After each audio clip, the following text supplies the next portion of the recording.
سامعین سے گزارش کی جاتی ہے کہ ہمارے سارے چینلز ایلیکونٹ ادب ایکسٹراز، سوارڈ آف حق چینل اور اتحاد الانصار چینل میں جن آڈیو بکس اور سیریز کو مکمل کیا جا چکا ہے، ان سب کا مطالعہ ہمارے پلے لسٹ سیکشن سے کریں اور ان آڈیو بکس اور سیریز کو آپ اپنے دوست و احباب میں شیئر کرتے رہیں، اور ہمارے سوشل میڈیا پلیٹ فارمز کے لنکس ڈسکرپشن میں دیے گئے ہیں، ہمیں سبسکرائب اور فالو ضرور کریں۔ جزاک اللہ۔ بسم اللہ الرحمن الرحیم۔ صدیوں کا مسافر، وقت کی کہانی، صدیوں کے مسافر کی زبانی، ازل سے ابد تک زندہ رہنے والے ایک انوکھے دیداور کی داستان۔ مصنف M.A. راحت۔ ایپیسوڈ 72۔ ٹھنڈی ٹھنڈی ہوا کے جھونکے چل رہے تھے اور ایسا معلوم ہوتا تھا گویا پوری کائنات ایک انگڑائی لے کر بیدار ہو رہی ہے، گویا ساری خوابیدہ دنیا ایک نئی زندگی کے جوش اور ولولے سے بھرپور ارتقاء کی جانب ایک اور قدم بڑھا رہی ہے۔ میں قدرت کے اس حسن سے بالکل مسحور ہو کر رہ گیا تھا اور میرے ہونٹوں پر خود بخود ایک دل نواز مسکراہٹ نمودار ہو گئی۔ ایک بات میں نے محسوس کی پروفیسر، اور وہ یہ ہے کہ اب دریا کی روانی میں آہستہ روی باقی نہیں تھی، بلکہ اس کا بہاؤ اچھا خاصا تیز ہو گیا تھا۔ رات بھر میں نے نہ جانے کتنا سفر طے کر لیا تھا، اور اب میں کہاں سے اور کس علاقے سے گزر رہا تھا مجھے اس کی کوئی خبر نہیں تھی۔ اگرچہ خبر تھی تو بس ایک بات کی، اور وہ یہ ہے کہ میں پانی کے تیز بہاؤ کے ساتھ آگے بڑھتا چلا جا رہا تھا۔ تھوڑی دیر میں سورج نکل آیا اور ساری دنیا جیسے روشنی میں نہا گئی۔ نرم نرم دھوپ میں دریا کا پانی چاندی کی طرح چمک رہا تھا اور بے حد صاف و شفاف نظر آ رہا تھا۔ ابھی انسانی دنیا کی صنعتی ترقی نے کرۂ ارض کے دریاؤں کے پانی کو آلودہ کرنا شروع نہیں کیا تھا۔ میں اسی طرح اطمینان و سکون کے ساتھ بہتا رہا اور دریا کا بہاؤ اور تیز ہو گیا۔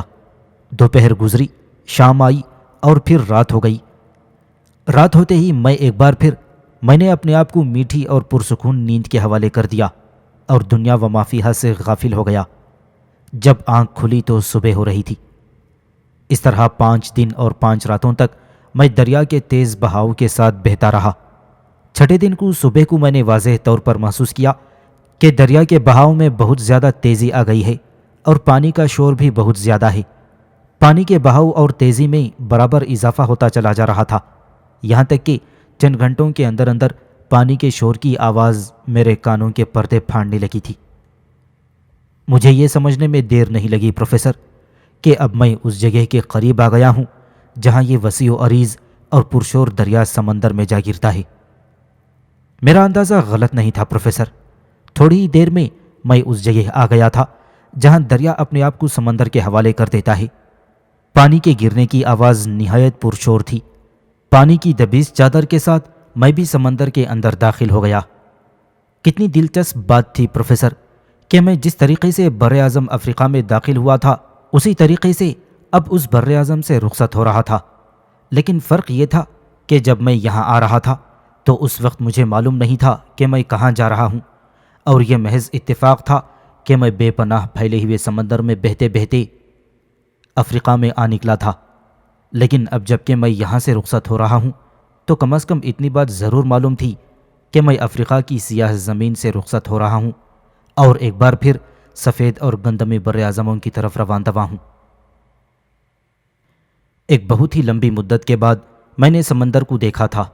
میرا رواں رواں مسرت سے جھوم رہا تھا۔ یوں لگا گویا مجھے نئی زندگی حاصل ہو گئی ہو۔ جب سے مجھے حبشیوں کے ایک گروہ نے بدبودار دلدل میں پھینکا تھا، اس کے بعد سے پہلی مرتبہ میری آنکھیں سمندر کو دیکھ رہی تھیں اور جسم پانی کے لمس کو محسوس کر رہا تھا۔ اس جگہ سمندر بہت زیادہ پرشور اور متلاطم تھا، کیونکہ یہیں دریا کا پانی سمندر میں گر رہا تھا۔ میں نے اپنے جسم کو بالکل ڈھیلا اور سمندر کے تیز و تند موجوں کے رحم و کرم پر چھوڑ دیا۔ موجیں مجھے زور سے اور لگاتار ہلا رہی تھیں، ادھر سے ادھر لڑکا رہی تھیں۔ کبھی میں گہرائی میں چلا جاتا اور کبھی پھر سطح آب پر ابھر آتا۔ بڑی دیر تک یہ کھیل جاری رہا، یہاں تک کہ میں اس علاقے سے خاصا دور نکل آیا جہاں دریا سمندر میں گرتا تھا۔ اب سمندر نسبتاً پرسکون تھا۔ اس طرح پروفیسر میں نے ایک اور لامتناہی سفر کا آغاز کر دیا۔ مجھے خود بھی نہیں معلوم تھا کہ اس کا انجام کیا ہوگا۔ میں نے پہلے کی طرح اس بار بھی خود کو سمندر کی موجوں کے رحم و کرم پر چھوڑ دیا تھا، لیکن میں نے اپنے سفر کے لیے ایسی سمت کا تعین کیا تھا جو مجھے براعظم افریقہ سے دور لے جائے۔ مجھے یقین تھا کہ میں اپنی اس کوشش میں کامیاب ہو رہا ہوں اور میرا رخ افریقہ کی مخالف سمت میں ہے۔ دن، ہفتے اور مہینے گزرتے چلے گئے اور میں نے اپنے سفر کو جاری رکھا۔ اس مدت کے دوران مجھے 20 کشتیاں اور کئی ایک جہاز بھی نظر آئے، لیکن میں نے خود کو ان سے دور رکھا۔ ابھی میں کسی کشتی یا جہاز میں سوار نہیں ہونا چاہتا تھا اور کچھ عرصے تک مزید اپنا جسمانی سمندری سفر جاری رکھنا چاہتا تھا۔ ایک بہت لمبی مدت گزر گئی۔ مجھے یقین نہیں تھا کہ میں نے براعظم افریقہ کو بہت دور چھوڑ دیا ہے۔ اب میرا ارادہ تھا کہ کہیں ساحل نظر آئے تو اس طرف اپنا رخ کروں گا، لیکن فی الحال دور دور تک کہیں ساحل کا نام و نشان تک نظر نہیں آتا تھا، اور نہ ہی کوئی ایسی علامتیں نظر آتی تھیں جن سے ساحل کے قریب ہونے کا کوئی سراغ ملتا۔ مجھے بھی کسی بات کی جلدی نہیں تھی، اس لیے میں نے بھی خود کو حالات کے تیز و تند دھارے کے حوالے کر دیا اور اطمینان سے بہے چلا جا رہا تھا۔ اور پھر اچانک مجھے ایک جہاز نظر آیا۔ یہ جہاز مجھ سے بہت دور تھا اور ایک موہوم نقطے کی طرح نظر آ رہا تھا۔ میں نے فوراً اپنا رخ تبدیل کر کے جہاز کی سمت میں تیرنا شروع کر دیا۔ میری رفتار کافی تیز تھی اور مجھے یقین تھا کہ زیادہ دیر نہیں گزرے گی اور میں جہاز کے پاس پہنچ جاؤں گا۔ میں برابر تیرتا ہوا آگے بڑھ رہا تھا اور میرے اور جہاز کے درمیان فاصلہ برابر کم ہوتا چلا جا رہا تھا، یہاں تک کہ میں جہاز کے کافی قریب پہنچ گیا۔ لیکن اب میرے لیے سوال یہ تھا کہ میں جہاز والوں کو کس طرح اپنی جانب متوجہ کروں۔ ظاہر ہے کہ یہ نہ تو کوئی ساحلی علاقہ تھا اور نہ ہی ساحل یہاں سے قریب تھا جو جہاز والے ذرا چوکنے رہیں۔ یہ تو سمندر کا وسط تھا اور جہاز والوں میں سے کوئی شخص یہ سوچ بھی نہیں سکتا تھا کہ اس جگہ کھلے سمندر میں کسی انسانی وجود کا ہونا بھی ممکن ہے۔ لہٰذا جہاز والے اپنی دنیا میں مست اور مگن چلے جا رہے تھے۔ اتفاق سے اس جگہ سمندر میں کئی مقامات پر چھوٹی چھوٹی چٹانیں ابھری ہوئی تھیں۔ میں جلدی سے ان میں سے ایک چٹان پر جا کھڑا ہوا جو دوسری چٹانوں کے مقابلے میں زیادہ بلند تھی، اور میں نے اپنے دونوں ہاتھ اوپر اٹھا کر لہرانا شروع کر دیے۔ مجھے امید تھی کہ شاید ان لوگوں میں سے کوئی مجھے دیکھ لے۔ بات یہ تھی پروفیسر کہ ویسے تو مجھے جہاز کی کوئی ضرورت نہیں تھی اور میں خود تیرتا ہوا کہیں بھی جا سکتا تھا، لیکن سمت اور منزل کے صحیح تعین کے لیے مجھے جہاز والوں کی مدد درکار تھی۔ میں اس امر کا یقین حاصل کر لینا چاہتا تھا کہ میں کس دنیا کی طرف رواں دوا ہوں۔ اچانک میں نے محسوس کیا کہ جہاز کی رفتار میں کمی ہو رہی تھی۔ شاید ان لوگوں نے مجھے دیکھ لیا تھا، اور پھر میرے دیکھتے ہی دیکھتے جہاز میں سے ایک چھوٹی سی کشتی نیچے اتاری جانے لگی۔ اس کشتی پر 2 آدمی بیٹھے ہوئے تھے۔ میں نے اتنی دور سے دیکھ لیا کہ یہ دونوں گندمی رنگ کے تھے۔ وہ دونوں کشتی کو کھیلتے ہوئے میری طرف تیزی سے آ رہے تھے اور میں ان کے خیر مقدم کے لیے تیار کھڑا تھا۔ ایک طویل مدت کے بعد میں نے ایسے انسانوں کے چہرے دیکھے تھے جن کے رنگ سیاہ فام نہیں تھے۔ کشتی میرے قریب آ کر رک گئی اور ان لوگوں کے اشارے پر میں نے آہستگی اور احتیاط کے ساتھ کشتی میں چھلانگ لگا دی۔ کشتی فوراً ہی جہاز کی طرف روانہ ہو گئی۔ ان دونوں آدمیوں نے جو کشتی چلا رہے تھے نہایت غور سے میری شکل و صورت کو دیکھا، اور پھر ان میں سے ایک نے دوسرے سے کہا، بڑی ہی عجیب و غریب رنگت ہے اس کے جسم اور بالوں کی، نہ جانے کون سے ملک کا باشندہ ہے، اور یہ بھی کس قدر حیرت کی بات ہے کہ یہ سمندر کے بیچوں بیچ کہاں سے آ گیا۔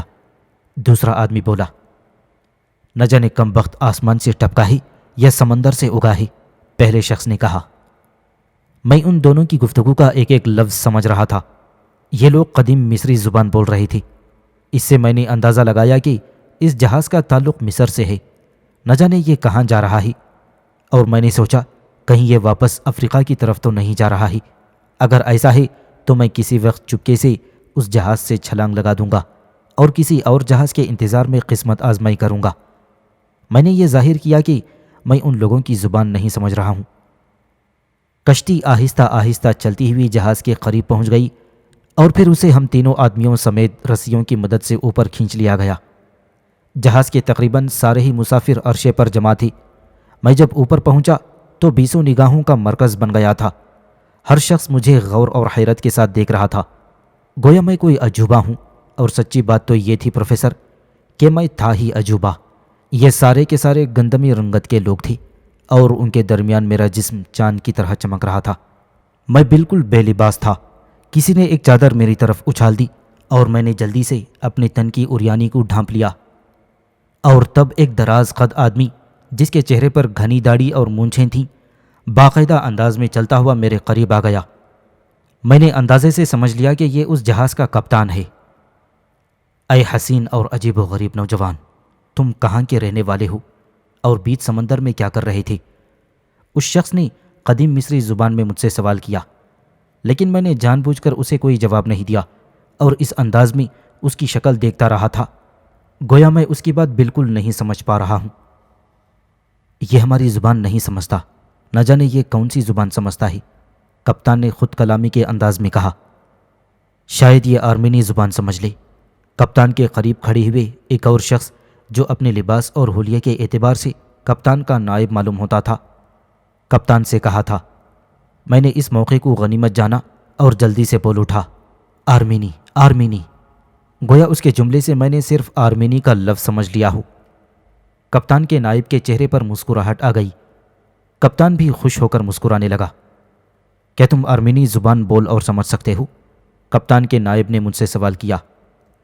یہ میری مادری زبان ہے، میں نے رواں آرمینی زبان میں جواب دیا تھا۔ مجھے بہت خوشی ہے کہ تم بھی یہ زبان جانتے ہو۔ کیا یہ تمہاری بھی مادری زبان ہے؟ نہیں، اس نے جواب دیا، یہ میری مادری زبان نہیں ہے، لیکن میں اسے بخوبی بول سکتا ہوں۔ یہ بڑی خوشی کی بات ہے، میں نے کہا۔ لیکن تم کون ہو اور بیچ سمندر میں کیا کر رہے تھے؟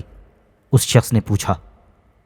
میرے ذہن میں ایک دلچسپ کہانی پہلے سے تیار تھی پروفیسر۔ میں آرمینیا کا باشندہ ہوں، میں نے جواب دیا۔ تلاش معاش میں ملکوں بھٹکتا ہوا بالآخر یونان پہنچ گیا۔ وہاں مجھے ایک جہاز میں ملازمت مل گئی تھی اور اس جہاز کے ساتھ میں سفر پر تھا کہ راستے میں اچانک طوفان نے آ گھیرا۔ بڑا شدید طوفان تھا اور ہمارا جہاز کسی حقیر تنکے کی طرح ڈول رہا تھا۔ بالآخر جہاز طوفان کی مدافعت نہ کر سکا اور وہ ایک چٹان سے ٹکرا کر ٹکڑے ٹکڑے ہو گیا۔ جہاز کا تمام ساز و سامان تباہ ہو گیا اور تمام لوگ ڈوب گئے تھے۔ میرا مطلب یہ ہے کہ کسی کو کسی کی کوئی خبر نہیں تھی۔ ہو سکتا ہے میری طرح کوئی اور خوش نصیب بھی ابھی زندہ ہو، لیکن میں اس سے لا علم ہوں۔ میں ٹوٹے ہوئے ایک تختے کے سہارے تیرتا تیرتا اس چٹان پر آن پہنچا اور گزشتہ 3 دن سے اسی چٹان پر مقیم ہوں۔ میں تو اس بات سے بالکل مایوس ہو گیا تھا کہ میں بچ بھی سکتا ہوں۔ مجھے کوئی امید نہیں تھی کہ اتنی جلدی کوئی جہاز ادھر سے گزرے گا۔ میرے پاس کھانے پینے کا کوئی سامان موجود نہیں ہے، اور یہاں اس چٹان پر میں موت کی گھڑیاں گن رہا تھا کہ تم لوگوں کے جہاز پر میری نظر پڑی، اور شکر ہے تم لوگوں نے مجھے دیکھ کر اپنے جہاز میں بلا لیا۔ میں اس عنایت کے لیے تم لوگوں کا جتنا بھی شکریہ ادا کروں کم ہے۔ حقیقت یہ ہے کہ مجھے نئے سرے سے زندگی دینے والے بس تم ہی لوگ ہو۔ اس شخص نے میری بیان کردہ دلچسپ حکایت کو ترجمہ کر کے اپنے کپتان کو اس سے آگاہ کیا۔ کپتان شدید حیرت کے عالم میں مجھے دیکھتے ہوئے اس شخص سے کہنے لگا، کمال ہے، یہ شخص تو کسی طرف سے بھی 3 دن کا بھوکا معلوم نہیں ہوتا۔ اس کی جسمانی قوت بھی پوری طرح برقرار معلوم ہوتی ہے اور یہ تھکا ہوا بھی معلوم نہیں ہوتا۔ میرے خیال میں یہ کوئی بہت باہمت اور بہادر شخص ہے۔ میرا بھی یہی خیال ہے کپتان، اس شخص نے کہا۔ یہ ایک غیر معمولی آدمی دکھائی دیتا ہے۔ میں نے بہت سے آرمینی دیکھے ہیں، لیکن ان میں سے کسی کا بھی رنگ و روپ اس جیسا نہیں تھا، بلکہ حقیقت تو یہ ہے کہ میں نے اپنی پوری زندگی میں اس رنگ و روپ کا حامل شخص کہیں نہیں دیکھا۔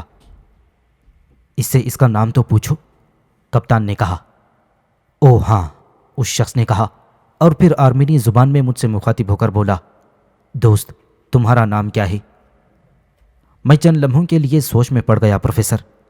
میری سمجھ میں نہیں آ رہا تھا کہ میں ان لوگوں کو اپنا کیا نام بتاؤں۔ میں انہیں اپنی شخصیت کے بارے میں یہ تاثر بھی نہیں دینا چاہتا تھا کہ میں کوئی غیر معمولی انسان ہوں، اور نہ ہی انہیں یہ بتا سکتا تھا کہ اب تک میرے سینکڑوں نہیں بلکہ ہزاروں نام رکھے گئے ہیں، اور ہر نام کے ساتھ میری ایک جداگانہ تاریخ وابستہ ہے۔ مجھے بہرحال اس بار خود ہی اپنا کوئی نام تجویز کر کے ان لوگوں کو بتانا تھا۔ چنانچہ میں نے ذرا سی دیر سوچنے کے بعد کہا، میرا نام عرفن ہے، اور میرے دوست احباب مجھے اسی نام سے پکارتے رہتے ہیں۔ اس شخص نے کپتان کے لیے میری بات کا ترجمہ کر دیا۔ اور اب کیا میں تم لوگوں سے بھی باضابطہ طور پر متعارف ہونے کی سعادت حاصل کر سکتا ہوں؟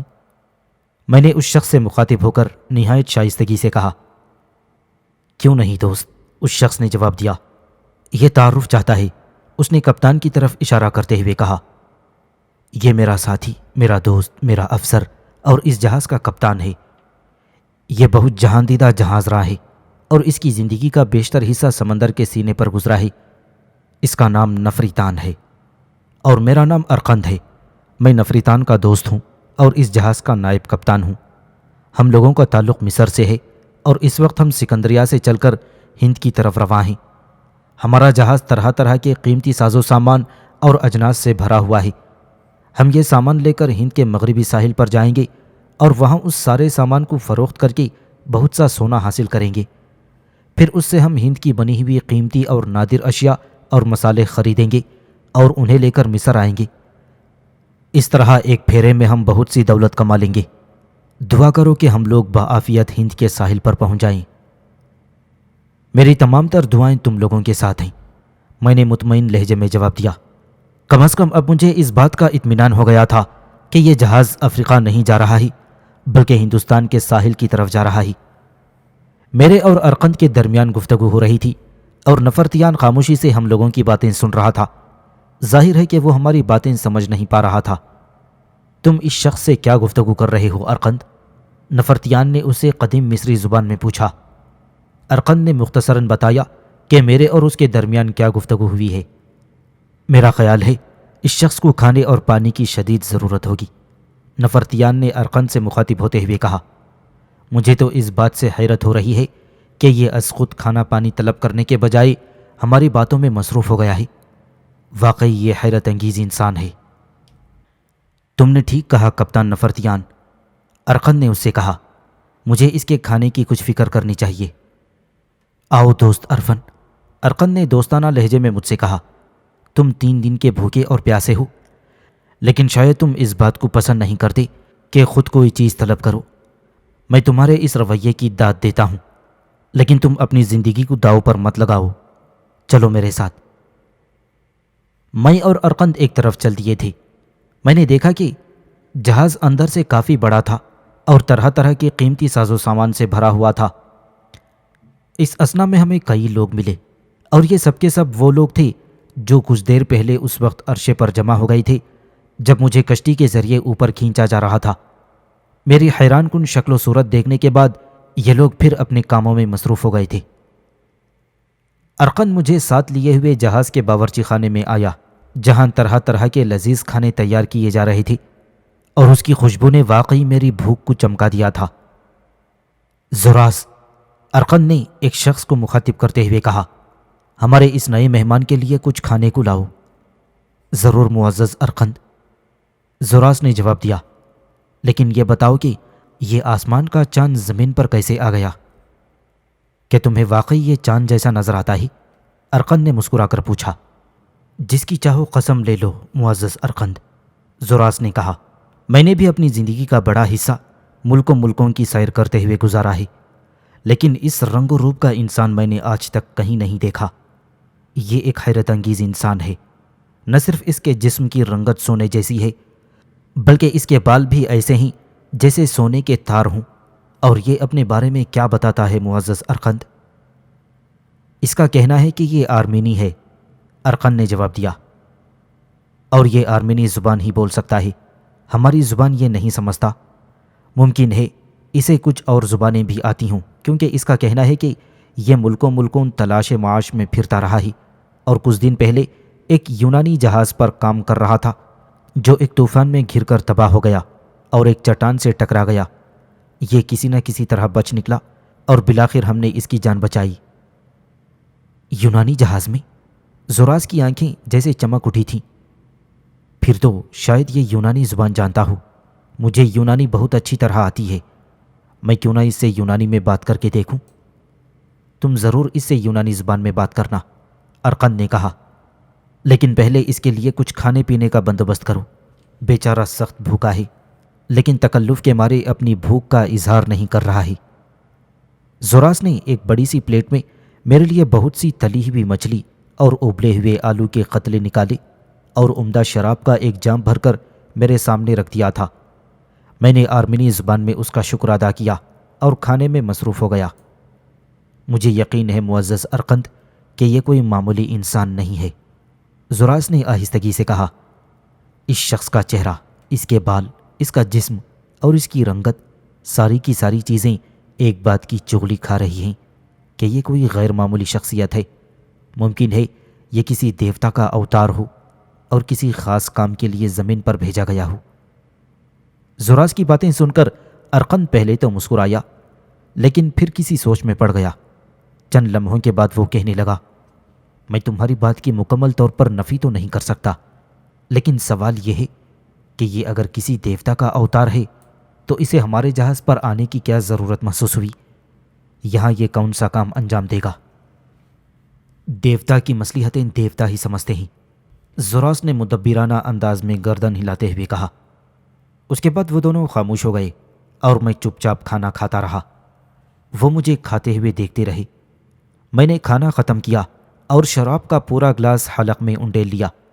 اس کے بعد میں نے پانی مانگا اور ارقند نے زراس کو بتایا کہ میں پانی مانگ رہا ہوں۔ زراس نے ایک پورا جگ پانی کا بھر کر میرے سامنے رکھ دیا اور میں نے اس میں سے 3 گلاس پانی پیا تھا۔ کیا تم یونانی زبان بول سکتے ہو؟ زراس نے مجھ سے سوال کیا۔ میں اس کے اس سوال پر مسکرا اٹھا۔ میں نے پہلے ہی طے کر لیا تھا کہ میں زراس کی یہ خواہش ضرور پوری کر دوں گا تاکہ وہ مجھ سے یونانی زبان میں گفتگو کر سکے۔ کیوں نہیں میرے دوست، میں نے یونانی لہجے میں جواب دیا۔